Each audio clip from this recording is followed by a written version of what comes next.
Welcome everybody to Forza Horizon 4, and today we're taking a look at the 2018 Ford Mustang GT DeBerti design. And yeah, this is a one-off build done by professional racer Brad DeBerti for the Battle of the Builders, which is part of the SEMA show in Las Vegas.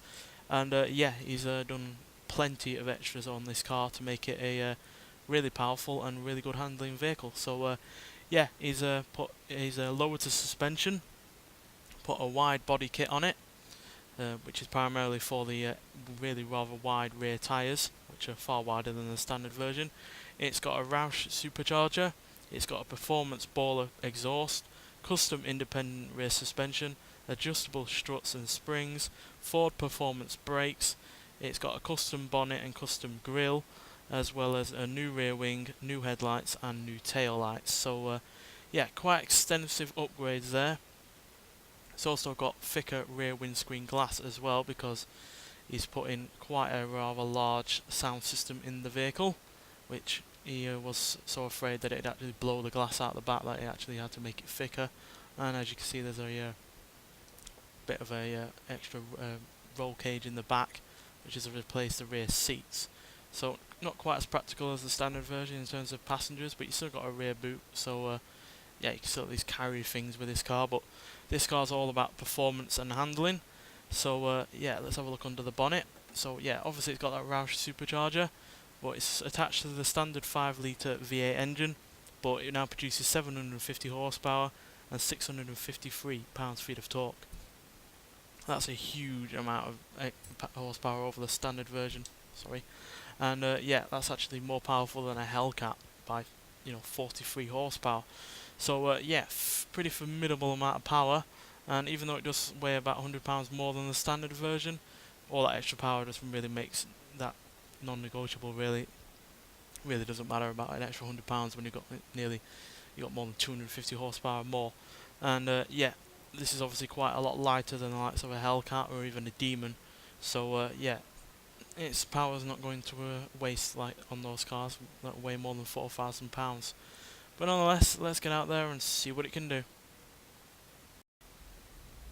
So yeah, this is a really rather perfect balance of power, speed and handling, because with the addition of those rear tyres and the rear wing, pretty much the faster you go, the more handling you have, because those tyres are really rather wide, providing all the grip you could ever need. And then when you got that spoiler as well, the faster you go, the more downforce you're going to produce, and the more downforce you produce means that the tyres are being stuck to the ground more, and therefore you get even more grip. So yeah, this is a car that the faster you go, the better handling you've got, and yeah, which makes sense really, because yeah, this car is no slouch in terms of performance. 0 to 60 in 3.6 seconds, 0 to 100 in 7.5 seconds, and it goes to a top speed of 210 miles an hour. So yeah, pretty darn fast, and yeah, far outclasses something like the Hellcat, because yeah, or even the Demon, quite frankly, because yeah, the Demon is obviously quicker to a 60 and 100, but a lot of that power goes to waste with the extra power, and the fact it doesn't handle all that well means that it's not all that fun to drive really outside of a straight line. So yeah, really do prefer this over what Dodge has produced with their high-powered muscle cars. Don't quite like it as much as the Camaro Z01, but just purely because I think that's a bit more fun, because this car is really rather hard to get the tail out because of those rear tyres and rear spoiler and general other handling upgrades.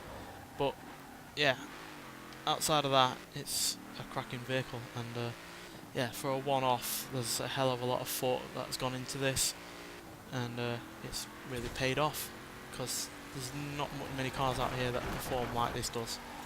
Because yeah, it handles great, but then it's also got all of that power, but it doesn't come in like big lumpfuls like in like a Hellcat or a Demon. It's really rather progressive. It's just this lovely surge. Kind of reminds me of the 90s Aston Martin Vantage really, with it's also a supercharged V8 that it just surges to speed, and before you know it, you're doing 160 miles an hour. but it never feels like it's, you know, desperate to get up to that kind of speed. It's just ploughing on, and I really do like that sensation that it produces. And then obviously getting around corners at the kind of speed that this car can do also makes for quite a sensational drive, really. It's a real driver's car. And yeah, even though I've never heard of the guy that's done this before, it's nice to know that professional race drivers are also pretty decent engineers as well, or at least designers. So yeah, glad to put this on the game, really, even if it is just a upgraded Mustang GT.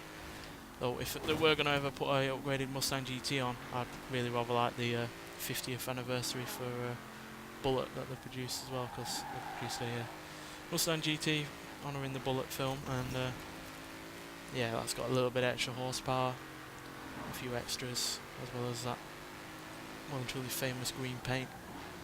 So yeah, there is that out there, but as far as this goes, on its own terms, it's a fantastic vehicle, and yeah, I look forward to racing it, really, because I can imagine this being a pretty formidable piece of equipment to get around in any of the races on this game. Never mind if we get it on something like a Forza Motorsport game as well, because this would be a pretty damn good track car, I imagine. Nonetheless, thanks for watching, and I'll see you in the next one. Bye.